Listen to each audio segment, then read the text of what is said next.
I have played a lot of Dragon Ball games. Fan favorites like Budokai in the Tenkaichi series, underrated gems of mine like Raging Blast 1 and 2, or obscured games that nobody knows about like Super Dragon Ball Z. Anyways, all of these games meant a lot to me, especially Raging Blast 2, as I think it was the peak of 3D Dragon Ball fighting games, which can be its own video in the future.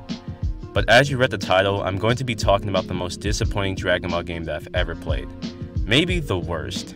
Many fans will point to Final Bout or Battle of Z being the worst, and although they do look pretty awful, I can't judge them fully since I haven't played them.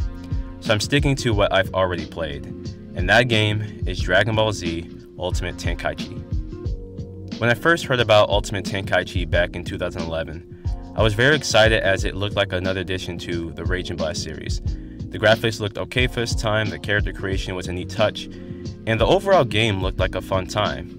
I remember my uncle owning this game back when it first came out, and when he let us try the game out for the first time, I wanted to go back to Raging Blast 2 so badly. The biggest and only complaint I have for this game is the combat system. I don't care about any other requirements that this game includes. If the gameplay is not that interesting, it's not going to be good for your game. In the Tenkaichi series, it was cool. The first Raging Blast game, while not perfect, made the game a little easier to control and to get used to, for me anyway. The second Raging Blast game just made it more advanced and redefined, personally being my favorite combat system. I don't know why, but they somehow ruined all of that in this game. It's almost as if they were trying to kill this gaming style for Dragon Ball on purpose.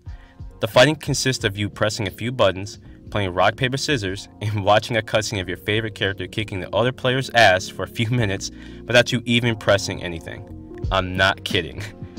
It gets so repetitive and boring that you'll most likely return this game after your first fight. This doesn't even feel like a console video game at all. If anything, it feels like a mobile DBZ game that you'll most likely see today. This game for me was a big letdown for the games that I've saw before, and the crazy thing is that we never saw another DBZ type game like this again after this game. Dragon Ball FighterZ seems promising though, so maybe I'll finally go on and play that game instead of this disappointment.